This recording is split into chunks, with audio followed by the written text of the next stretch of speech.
అంటాడు, నా పాపాలు ఒప్పుకొందును అనుకుంటుని. 32వ కీర్తన 5వ వచనంలో చెప్తుంది ఆ మాట. నా పాపములను ఒప్పుకొందును అనుకుంటే నువ్వు ముందే వాటిని పరిహరించి ఉన్నావు. సామెతల గ్రంథంలో సొలొమోను మహారాజు గారు చెప్తాడు, అతిక్రమములను దాచిపెట్టువాడు వర్ధిల్లడు, వాటిని ఒప్పుకొని విడిచిపెట్టిన వాడు కనికరమును పొందుతాడు. దేవుని కనికరమును పొందుకున్న విశేష స్పందనకు వచ్చినటువంటి ప్రజలు. ఈ రోజున మనలో రావాల్సినటువంటి మార్పు అదే.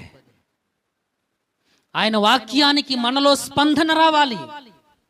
ఆ స్పందన ఎలాగుండాలంటే బయలుదేరి వెళ్ళిపోవాలి.